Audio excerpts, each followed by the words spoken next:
All right. Listen, this is another episode. Welcome back. Welcome back to the Government Coins podcast. As many of you know, my name is Shakia Kegler. I am one of the lovely hosts of the Government Coins podcast. And I'm also the founder and CEO of GovLA. And I'm Hamza Sabri, CEO of Global Connects, world-class government contracting consulting firm. And I'm one of the second hosts today. Our other host, Chrisley, wasn't able to make it, but we will definitely go deep dive into this dope interview call with Dr. Crawford. I'm excited. And y'all, this is so a lot of people who've been following the podcast or they've been following the story on social media, many of you know that I got my start in procurement while I was serving active duty Navy. So as you know, this brings me great pleasure to bring another Navy veteran on board, right? Another Navy veteran, the best branch, may I say, who she got her start in procurement through while working in the Navy. And then she took that experience and moved it into helping businesses sell to government agencies, but also managing money as a buyer with the Department of the Navy. So we're going to definitely get into it. But she's helped businesses win nearly $7 billion, big B, okay? $7 billion in federal contracting dollars. So without further ado, Dr. Zamora Crawford, please, Crawford Olin, please let the people know. Yes, hi. Well, I have to say Crawford Olin because I think my husband will get upset if I leave him out. But thank you, definitely. Thank you guys for having me. It is such a pleasure to be here. You guys are doing some amazing things. And so I am just definitely happy to be a part of it today. Awesome. Glad to have you here. So, one, I want to say thank you for your service. But then two, let's talk about a little bit about your experience and your role in the Navy and how it prepared you for procurement. So let's talk about that. Yeah, so I totally fell into procurement. I think my whole career has been happy accidents, right? So I was being recruited to join the Navy, and I worked at the store called Maison Blanche. I'm from New Orleans, and so I told my recruiter, I was like, I want to do something like this. Like, I work in a store. This is easy. I can do it. I'm thinking customer service. And he was like, okay, perfect. And so I got picked up the rate to be an aviation storekeeper. And so one of the very first things I learned in my A school and my training school was that, like, you can't fly without supply. That was our logo at the time. And what that basically meant was that logistics or procurement is like the center of everything that you do. So regardless of where you worked, you needed to run through supply. So not to mention, I had a lot of friends, needing favors, working in supply because you become like the connect, right? So you have everything that they need. And so it was just, I definitely learned how to leverage and build relationships among my internal customers and just realize how I needed to be mission driven and understand that every department had its own goals, had its own missions, had its own budget. And really what I was there for really was to help them really, or facilitate that process of buying what they needed to make sure that it was purchased and within the regulation. And if I couldn't get it, within my supply system, then I had to go out and beg. So I learned how to be an expediter. I learned how to negotiate parts.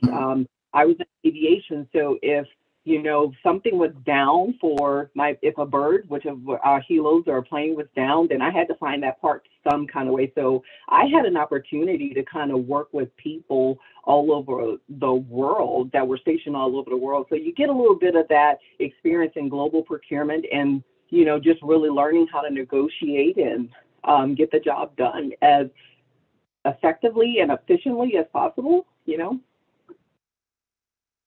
And then I guess the next thing would be like, how did that transition into being in contracting? Another total accident. When I first got out of the Navy, I became a senior buyer for Siemens, and I was buying BMW sensors and some other things. So was able to also, again, work doing some international procurement. That job sort of ended, and I transitioned to working for a small government contractor. So it was almost like a mom and pop doing marine systems, selling engines to the government. And so I learned procurement from a different side. And when I took over that job, it had been vacant for a while. So they had a lot of contracts, government contracts, that they were kind of not falling behind. They had fallen behind on the contract administration part. So when I first got that job, I had to kind of get in, learn quickly, but the Navy taught me how to do that. Everything was process driven. So I knew how to go in, find what I need, and get the job done. I didn't have to ask, too many people for help, because the Navy kind of teaches you, find the solution first and then come check with me to see if it's right. So, got in there, helped them bring their contracts up to speed, saved the government some money in the process. And I started learning the FAR, learning everything I could as it related to procurement, contract administration. I was an expert at, FAR Part 42. I knew, what was allowable, what was not allowable. And then it just so happened that the Navy called me and said, hey, you want to come work for us? And I was like, okay. I'm happy to come back home. I got out the Navy in the Hampton Roads area. And so my very first contracting specialist position was at MSFSC at the time, or MSC. And so I went back to doing kind of like ship repair. And that was my first kind of tour in contracting. So it was all kind of falling in, but being right for the job. That's awesome. That's an awesome storyline. For the people that's viewing right now, that's listening in, because you got a lot of small businesses, entrepreneurs, and stuff like that that's tuning in. And it's two things that stuck out to what you were saying. One was the FAR. You understanding the FAR. And I have a saying that when you understand the FAR, you go far in government contracting. And those are laws and regulations that's based around government contracting. It's important to understand those laws. And then the other part was procurement. Right? That's the most important part within government contracting, is that procurement, and you understood the significance of that role to make yourself valuable, not to the other businesses that you're procuring for, but to where the Navy want to use your actual expertise and services within that. Can you go a little bit more into the procurement process, is where it ends to helping small businesses procure over $7 billion within contracting, how important procurement is in government contracting? Yes. So everything in the military or the government, DoD, well, everything, whether it's a civilian agency or DoD, is very process driven. So the government has a procurement process that really goes into 3 stages, and you start out with that pre-award process. That's where the acquisition planning begins. Now, where a lot of small businesses make mistakes is that they're trying to get to the contracting office. Wrong move, because they're not your requester. They don't kickstart the process. All of that starts in the program office. So these are your requesters. These are your people with the need. So they are actually within the program office conducting their own market research, preparing their own acquisition plan, which kind of highlights how they want to go about procuring the product or services. They're creating their own budgets, all of those things. So they are really doing a lot of the legwork. And I like to tell small businesses is that you have to get to know your customer and get to know the process. So when you understand that procurement process, you're not ringing the contracting specialist phone, because they're not going to answer. You go in the special file, not that they're being rude, but they have another job to do, right? So your I was about to say your small business office, those are your other people, but your program office, they initiate the requirement. Now, that's when also that small business office can get involved and be very integral in the process during the pre-award stage. Now, understanding how that pre-award phase works, that can be months in advance. Sometimes they start procuring or doing the planning. It could be a small procurement where things just happen right off the bat. They know that they need something, so it goes really, really quick within a couple of days or weeks. But most of the procurement, these big things, months. 18 months in advance, they're already planning. Right now, I'm sure that there are offices that are preparing for requirements that are maybe not going to drop to fiscal year 2023. So it's very important to kind of understand who you should be talking to during that process. So I hope I answered that. So So you answered it. You answered it plus answered it plus more, and you gave the gem to, you know, not just the contracting officer, but it's these program coordinators, acquisition departments, where it gives birth to the actual contract. So you're going to the horse's mouth first, and that's key for people that's small businesses and enter into contracting. And I think that's very important for them to know where does it grow from? Where is the seed planted at first? Because by the time it gets to the contracting officer and it goes out, it's too late.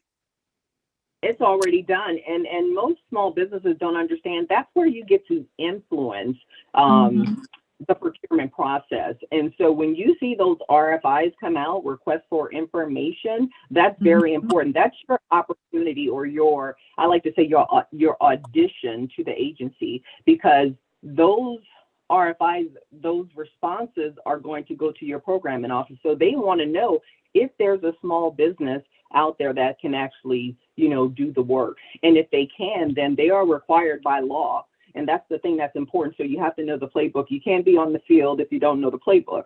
And you have to understand, FAR Part 19 says that if there are two small businesses, and all you need is two, not a whole bunch, so you and a friend, you know, two small business that can do the work, they have to set it aside. And that's everything that's under, right, 250K. So you'll see in your requirements, they say simplified acquisition threshold, anything, so that's anything under 250K. Anything above 250K, they're still required. So anything under that simplified acquisition threshold, that's automatically set aside for small businesses unless they can't find anybody to do it. But anything over, then they still have to set it aside. So you have to kind of know how to play the game. And many small businesses just want to come in, they want to leave their job on Friday and serve the government on Monday. Not so fast, boo-boo. Slow down. So you have to kind of learn. That's what I try to encourage small businesses to do. But I like to say people want the chocolate cake and like to go straight to dessert, but don't want to eat their vegetables. And so understanding the process and the rules, that's your vegetables, the Brussels sprouts, the things that you don't love. So, you know, once you learn that, you can navigate the system, because as crazy as it is too in the contracting office, you have a lot of people that are sometimes new as well to contracting. They're learning. And so sometimes procurement, when these things get protested, it's not because contracting is trying to do something bad or nefarious. You just have novice that's in control of these. So, but when you are an educated seller, right, you can kind of pull that sell and say, hey, FAR Part such and such said that you have to do this. Can you please verify, you know, if this is what the government is trying to do? And then they will, you know, converse internally, be like, oh no, well, we should do it this way.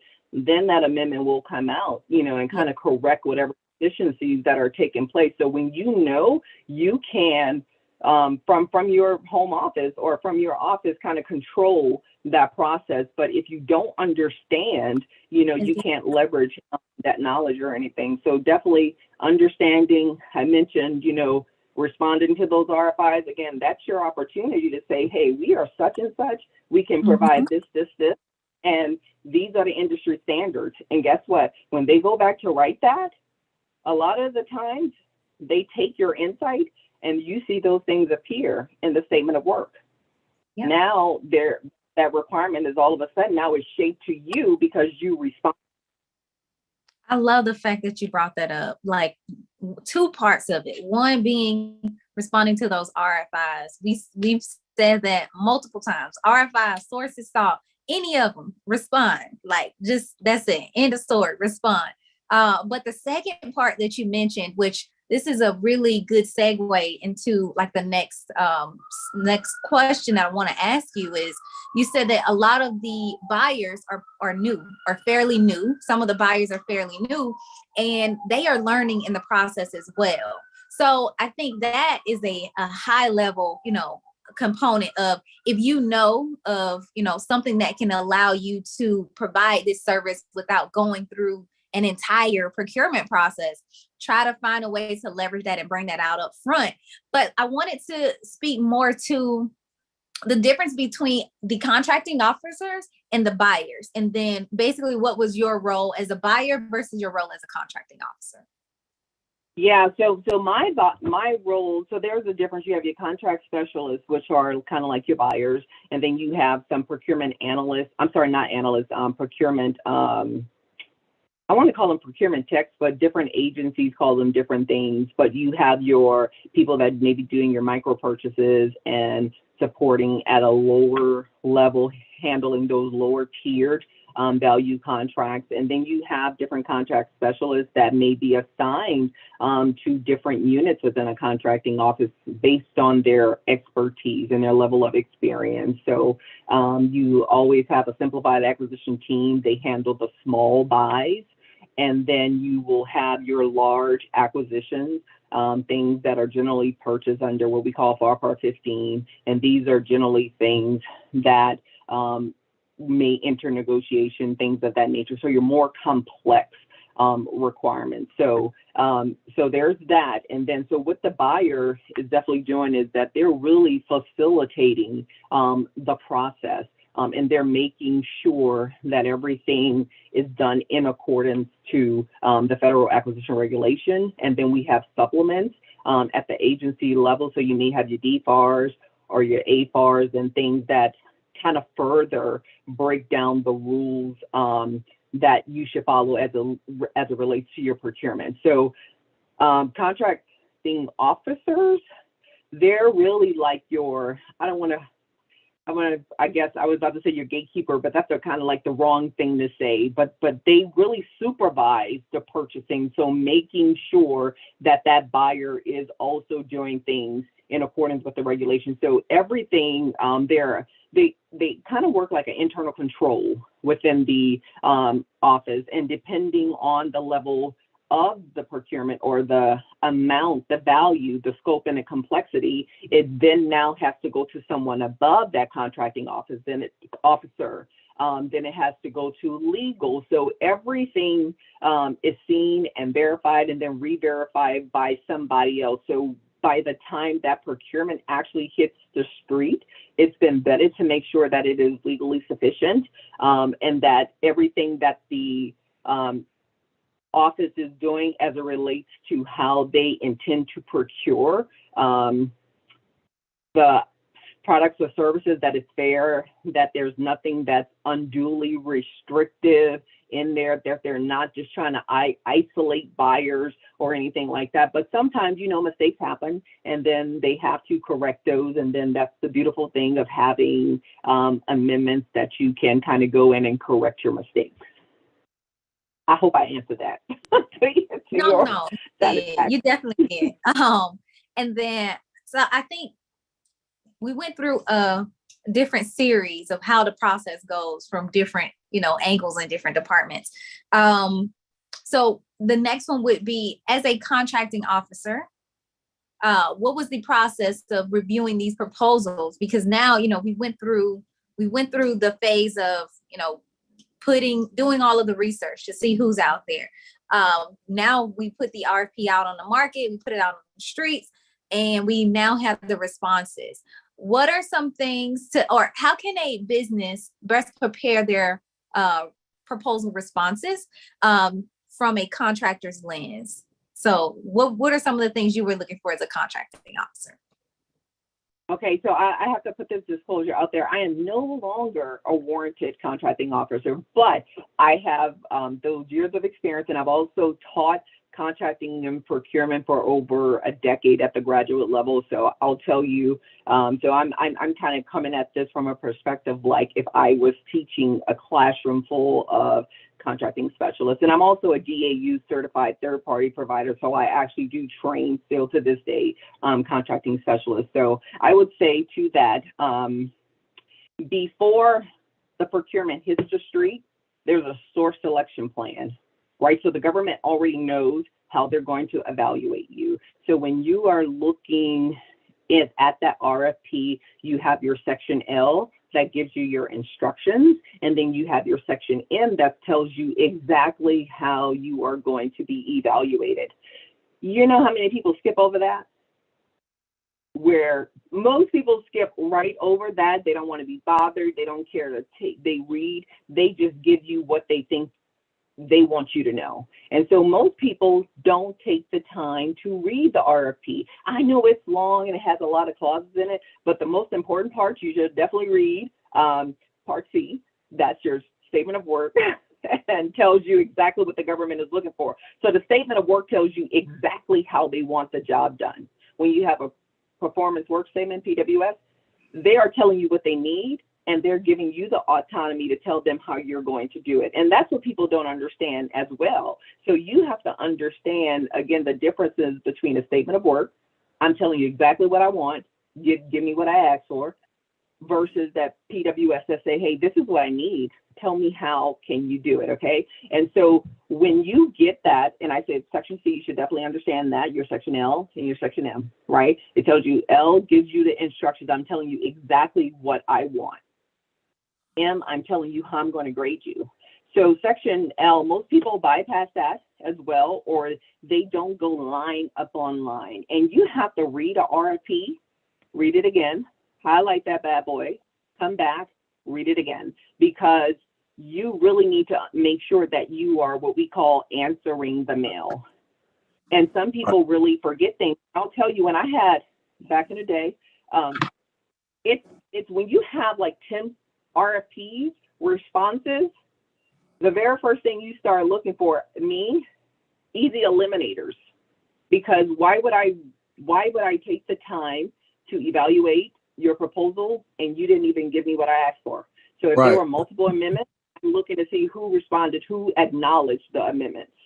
You didn't you didn't see them? Okay, put you to the side. So I'm not evaluating that one. Okay, because you are not compliant at this point. So why waste my time, right? And so then I'm looking to see if I have every volume, every attachment. So just the basic things. And then I begin reading. So one of the biggest problems that I think small businesses face is that they have a hard time articulating who they are, what they do, and number 3, their value proposition. Why should I choose you? And that technical kind of gives you an opportunity when you have to submit your technical proposal. It gives you an opportunity to tell the government all that.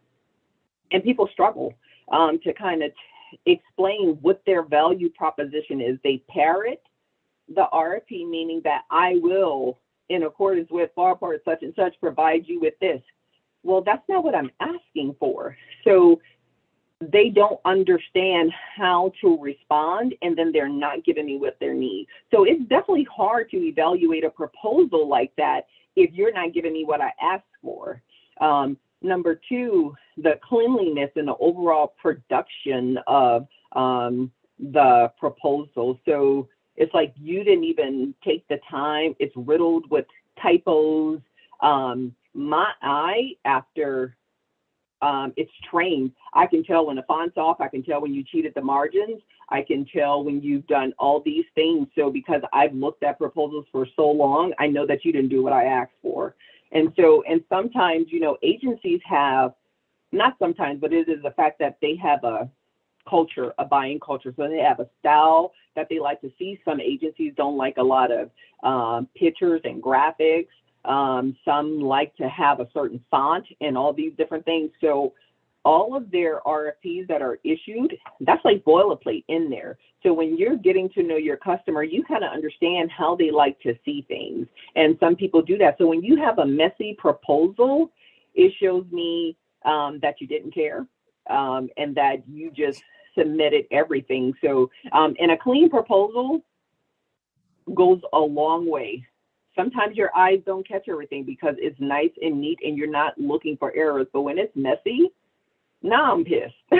And so you just gave me, right? You gave me trash. And so now you're wasting my time. And so, you know, sometimes you just never know. And you have to understand, I guess, the psychology too of purchasing and understanding how that buyer feels when they're looking at your product. So you definitely want to make sure you have a clean product. So answering the mail, giving them what they asked for, understanding how to clearly articulate who you are, what you do, why the government should choose you, and then having a clean, nice production in the proposal.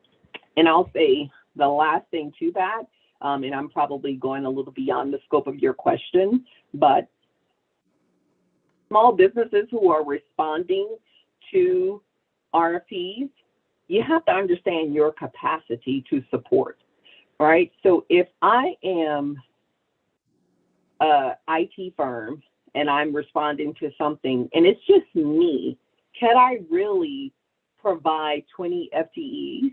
So you have to kind of know which lane that you're playing in. Don't respond to something that you definitely can't handle, because if by chance you're awarded that contract, it's going to be very ugly on the other side, because now we have to go, the government has to go through that process all over again of procuring because you can't really perform. And so you definitely have to understand your capacity, and that's whether you're responding directly or if you're teaming. Don't be afraid to say, hey, it's just me. You know, I can do about 2 FTEs and, you know, start from there. And so I like to call it responsible scaling when you're doing this. So don't, you know, the government has these big opportunities. And if you're new to the marketplace, you know, you'll get to that point where you can have those 20, 40, $50 million contract opportunities. But when you're first starting, you definitely need to understand where you are in that process, and then go after those things that are just for you. Like I saw you guys had Miss Lori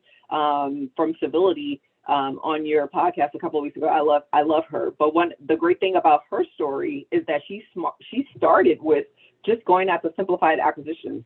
And so she only went after the small stuff in the beginning. And when you know exactly where you are, what lane you're in, people know exactly where to put you. So it becomes easy for that small business person to say, hey, I have a person that can do it. This is just, you know, a little $250K opportunity. Yeah, I know someone that can do that.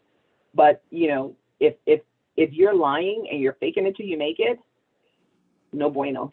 It doesn't go over well in the end. Interesting. I wanted to ask a question to you, this from small business concerns point of view of when they're going after a contract and may have a proposal that they have to respond back to. Statistics say that 96% of government contract awards go to companies that are actively marketing.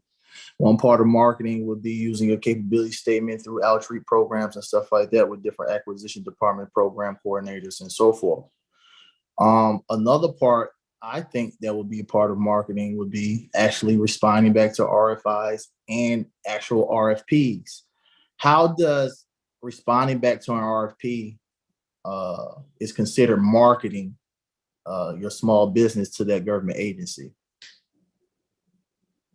See, I see where you're coming from, but I see it from another perspective that I don't definitely consider that as marketing, just because a lot of times government agencies already know who their key players are, who's likely to respond. And if you don't have a relationship with the agency, it is very difficult to kind of get in there and win. Unless they're just doing like a lowest price technically acceptable and you can come in and undercut it. But it's not enough, and I tell small businesses, it's not enough just to be able to do the work, but now you have to walk into that agency and beat everybody that's already doing it. And so you are unknown to that agency. So people like to do business, and government's the same way. People, they know, like, and trust. And then that fourth thing being that I'm going to steal this from Admiral Watson, this admiral that I know, he always says, the fourth one is people that they have access to. And that is the thing, like when you have a relationship with your customer, they're going to pick up the phone and call you and say, hey, this RFP is out, are you going to bid? And so you kind of already know as a contracting professional how many proposals really to expect.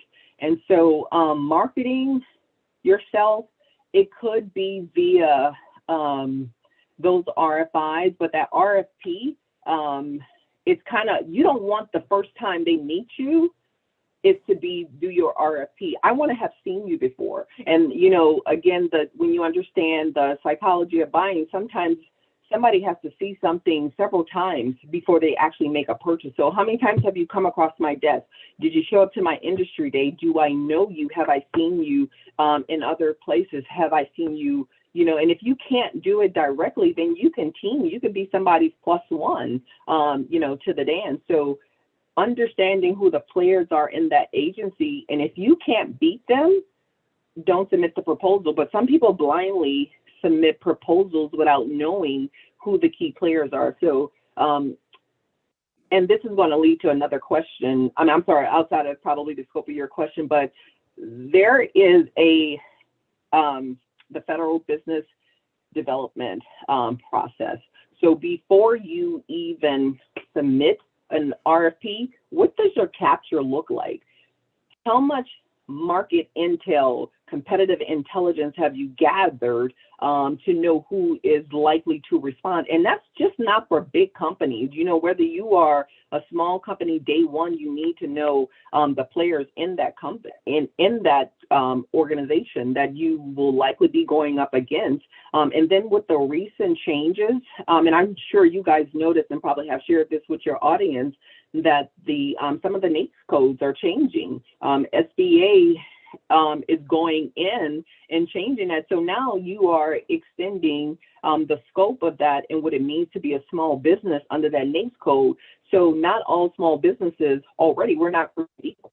If I have 20 million in annual revenue and you only have 10K, we're not the same, but by law, we're able to compete for the same, you know, opportunities. So you just kind of have to figure out, you know, what's best for you. And it's not a one size fits all, because what's working for my business won't work for yours. So again, understanding the rules and how to navigate through that, then you can definitely leverage it with your knowledge and, you know, tweak it to what works best for you.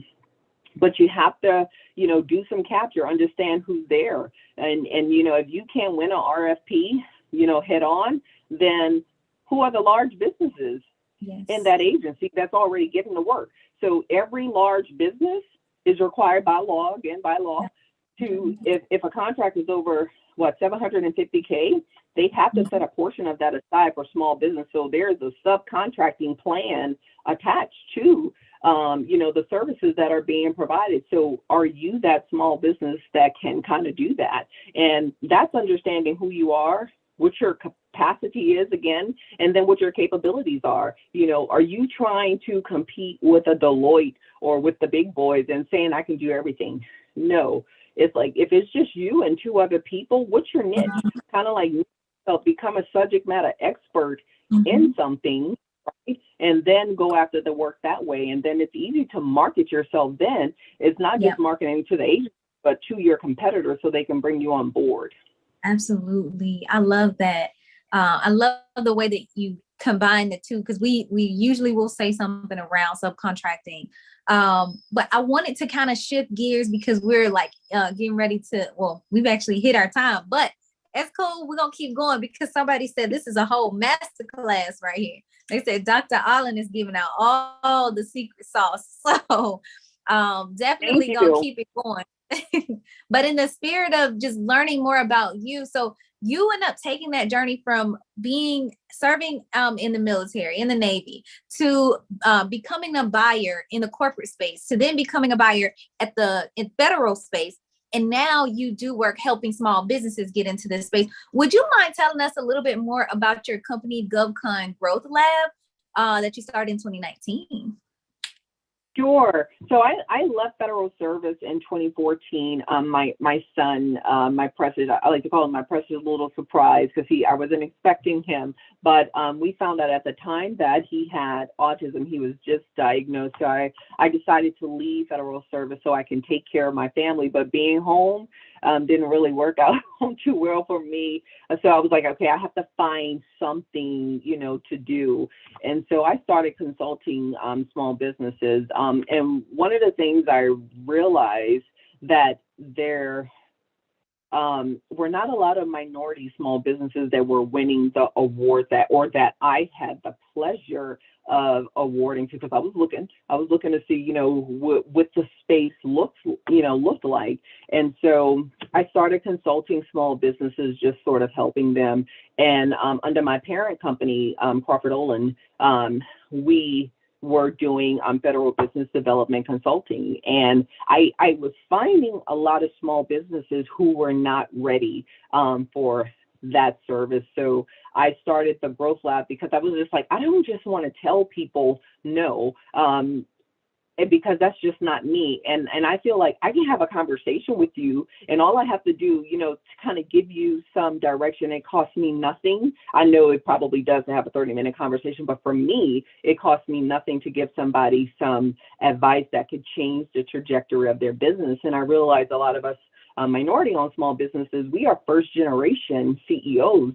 I don't have a rich uncle that's going to kind of like show me the ropes. So I was just like, if I can just help people that look like me, whether it's women or minorities, then let's do this, because the playing field is filled with khakis and polos, and it doesn't really look like what the world I would say should look like. So I just started kind of doing that, and I said, well, I need a place to put these people until they're ready, either for my services or they're ready for somebody else's services. So I started the Growthlab, and it was just a way for me to give free advice, for me to give resources and keep people abreast on kind of like the changes that are happening in the procurement space. Because, and I realized, when people will come to Crawford Olin, that it's a sacrifice for people to invest in my services. And so I know a lot of people can't take out of their small business because that's going directly into their home. So it kind of became a passion project for me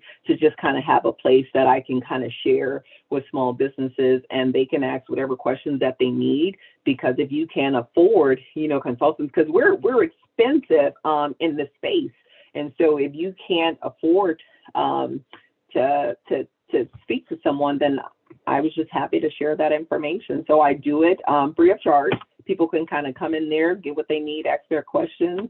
I look over case statements, everything, give instruction on what people should do next, and whatever the group needs. So as you are saying this, what I'm doing is for the people who are on the YouTube channel, I'm dropping all of these links in here, because y'all got to tune in on every single medium that this information is being given out. Another thing is, now that's a fascinating story, but because you are now in a position of entrepreneurship, what was that transition like from being a contracting officer to, now being an entrepreneur? Because we in the small business community, we say this a lot, like half of them may never ran a business before, right? So how was that transition for you? It was hard. There were a lot of days that I quit like once a month. I was like, I don't want to do this no more. So even though I had a master's degree and a doctorate degree in business, I had years of experience as a contracting officer. I taught procurement.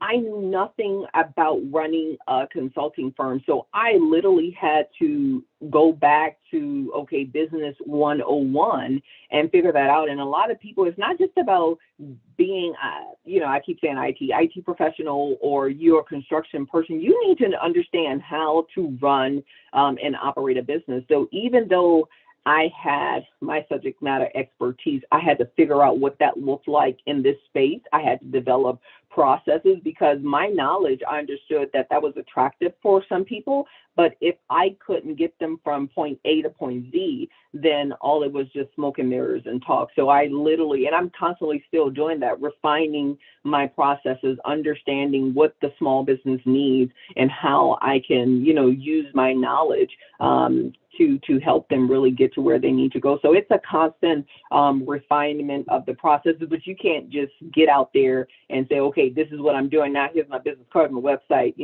call me all. That definitely didn't work. So it was a transition, and I thought it was going to be easy. And in the beginning, I think that I was able to get some traction because, you could be real ballsy in the beginning and your grit will kind of, make a little headway. But once you get to a certain point and now you're looking to grow and scale, you need something that's repeatable so that way you can give that to your customer. So every customer that walks through the door is going to have that same experience. So I had to, again, what's my mission? What's my brand promises? What's my value proposition? And by having those processes, I'm able to easily deliver. And then if I have an issue in my process, by having a process, I can kind of go right to that part and say, oh, that's not working. They don't like to do this part. Because I used to have this assessment in the beginning that made people's skin crawl. But for me, it made it easier for me to create a picture, but I knew my customers hated it. So I had to stop and say, okay, what can I do during the discovery process to take some of that burden off them because they hate that? So I had to refine that process and figure out another way to get that information that didn't turn them off, within 2 weeks of, coming through the door. So, but it was definitely a learning experience, lots of tears, I can say. Lots of frustration, but you definitely get to a place where you kind of get in a groove, and it's kind of not that you're coasting from there, but it should be, as a business owner, that you're continually trying to be better, and then you find the next person that you can kind of pull up and bring along with you. Love that. Continuously working to get better and better and better. I think that's one thing sometimes we get stuck on. Because a lot of times you're so focused on working in the business that you're not necessarily working on the business enough. So I love the fact that you brought that up. Final question. I already told the people how to get in contact with you. I've dropped all of the links for GovCon Growthlab. Did you want to share anything about your other business? And then also, what advice would you give to small business owners who are just starting out in the government contracting space? So thank you first off for sharing that. And again, thank you for having me. For people that are just starting out, you have to become a student of this space. If you are new to the marketplace, take time to learn. It is not that difficult where you can't learn. It is hard to understand in the beginning, but you can't be in a room and everyone's speaking a foreign language right afar, and you don't know really what's going on. So take the time to understand that. Get your financials in order. I would say, as you begin to build your business, if you have no business credit, the first place that they're going to look at is your credit. So start getting those things in order. Be disciplined about your business. And then to do your due diligence, not just on your customer, because every agency handing out a contract may not be the agency for you. Not all agencies are small business friendly. And what I mean by that is that their mission is so big, they don't have time to hold your hand. So you need somebody with a mission that you understand how to fulfill that mission, and that they are small business friendly, meaning that they're going to give you a little grace, because sometimes, with these bigger agencies, if you mess up, you're one and done, and you definitely don't want to do that as a new market entrant. So take time to learn. Don't try to be everything to everybody. Find you 2 or 3 agencies to target. Understand your customer, learn your customer, and then continue down that road with them. Get to know them. Did we lose her? Awesome. I'm over here taking notes. I'm over here jotting down notes into my phone. I got this last question I want to have. You're in business for your own self, CEO, owner, founder of your own company now. But prior, you was contracting officer, right? How was that transition? Like, how did you was able to go from this point and then now you say, you know what, I'm going to go 100% in for myself. And And with you being 100% for yourself, look what you have built. How hard was that transition? Because a lot of small business owners get into entrepreneurship. They have probably already worked 9 to 5, worked in corporate, stuff like that, and making a transition to where you're responsible for cutting your own check, generating your own revenue. How was that transition for you mentally? Mentally, it is difficult. So your mental health has to be, as an entrepreneur, because you may be depressed. You may go through things, because it's every day is not going to be roses. And I'm going to say, you need a support system. You need somebody when you're low and you want to give up, that's going to pour into you and say, nah, let's go, get up, do what you need to do. You can cry for a minute. I'm here. Here's my shoulder. Here's a hanky.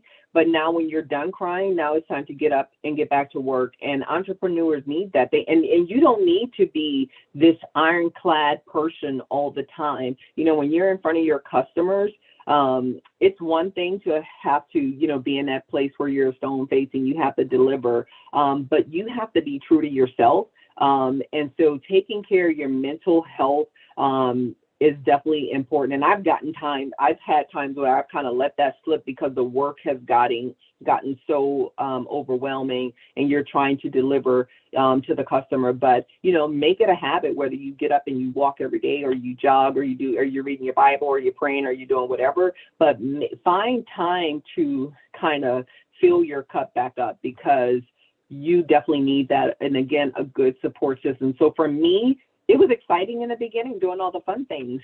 But then, I read a book that said about after you get your first 10 clients, the rest is easy. So that was my goal. I was like, okay, how can I get my first 10 clients? And when I first started in consulting, my very first client, my first contract was a kind of like a $30,000 contract. And I was like, okay, well, I cannot go down from here. So how do I get an increase from that point? And that's when the processes kicked in. I had to have a script, and so I knew what to say to my customers. So and I've had multiple jobs. We talked about me being in the Navy and a contracting officer, but I've always had like a side job. Even when I was in the Navy, I would do little different things at night when I wasn't in school, because I'm the type of person that I kind of need to keep going. I need to keep busy with something. But I thank God for that call center experiences, because when people rebut, I got you. I know what to say. Well, and that's one of the things that definitely working in a call center kind of teaches you. Side note, I may or may not have sold, a few old people some timeshares in Florida, but you definitely, get that experience. So, but, definitely it's not easy, but you have to be committed to it, because once you work for yourself and you know that you can do it, you don't want to go back to working for nobody else. And so I'm just like, come hell or high water, we're going to do this. And so sometimes you have those low seasons, those ebbs and flows in your organization, but you got to set goals too. So what are my sales goals for the beginning of the year? Right. I want to make this. Okay, so I have 4 quarters in a year. So let's break that down. So, and then too, I'm about to take you guys, I'm sorry if I'm going over. No, go ahead. It's a pipeline of viable opportunities. So if I say, right, within my first year, well, my very first goal was to replace my income, right? So that was the first thing. So once I replaced my income, and then I took my goal a step further. And I was fortunate enough within the first year, I was able to do that, but it definitely didn't come without its ups and downs. So once you're able to do that, then you just continue to build up on those goals every year. And if you are not meeting your goals, then you need to have a real conversation. Am I spending too much time watching TV? Am I spending too much time on social media? Am I going out too much? And if I am deficient in any area, then I need to tighten up on that. And so I heard someone say, you have to live like no one else so you can live like no one else. So sometimes it may be taking a time out from, friends and doing things social. And if they're your friends, they'll understand. Right. I'll see you in months. But right now we got to get this done. And once you do that, it becomes easier. Then you get to the point where hopefully the workload is too much for you. Now you have to, bring someone else in, and you hire, and understanding, what tasks are these these persons that I'm hiring, what am I going to get them to do? Because I'm not keen with people coming in and sitting on a job all day and then I have to pay you. So before I hired anyone, I had to know exactly what duties I was going to pass off so I knew what that person would be responsible for. So that's awesome. Yeah. The transition can be rough that way, but perseverance is everything, and consistency. And you're writing down that vision and those goals about what you wanted to do. Like, you're responsible for paying yourself now. You're responsible for generating revenue. You're responsible for making money for your business. It's not clocking in 40 hours again, the salary no more. So that mental transition was very important and monumental to the growth of your business. So kudos to you. And consistency, I would say, it looks different every day. So you're not on 100 every day, right? But I may need to do certain things. And as long as you're getting these things done, like I have no cards all around my desk. I'm gonna hold them up for you guys, but I'm all my little index cards, writing notes on what I need to do, and I check them off as I go. But having a plan at the top of the week, this is what I need to accomplish, this today. And then, sometimes, and I know some people, you guys may put it on your phone, but for me, I don't walk around with my phone unless it's at my desk, it stays docked, because I don't want people to feel like they could get me anytime. So I leave it and I get to it when I get to it. But so I write down, because I know it's one thing to have it in your phone, but it's something about the hand, the writing, and the brain. It all connects, and the psychology of it all. So I write it down and I line it out, and I like to accomplish my goals. So at the end of the day, when I see that, and I may have only checked off one thing, but it could have been the biggest thing on my list. So it looks different every day, but as long as you keep going, like you said, Ham, the perseverance, then that is the key. Absolutely. Dr. Zamora Crawford Olin. I had to say your whole name because this has been such a great people in the comment section on YouTube talking about how great this episode has been. I just want to say thank you so much for coming on the podcast and sharing this knowledge and information with us in the audience. We really appreciate it. So, this won't be the last we'll hear of you. So, or you'll hear from us, just put it that way. So this is definitely going to become a working relationship. So thank you. I enjoyed you guys, and I wish you guys the best. So thank you guys so much. Thank you for having me. Absolutely. All right, y'all. That was it. That was it of this. This was a really good episode. We are wrapping up this season. Like, season 2 is coming to a close, and we have been really knocking out these episodes, bringing on new, knowledgeable people every single week. So I just want to say thank y'all so much for y'all support. If you have any questions, you can always drop them in the comment section. Do not forget to like, comment, and subscribe, and share this video with 5 people that you know. All right. Again, I'm Shakia with the Government Coins Podcast. I'm Hamza Sabri, CEO of Global Connects, and one of the co-hosts to Government Coins Podcast. And we will see y'all in the next episode. All right. Peace.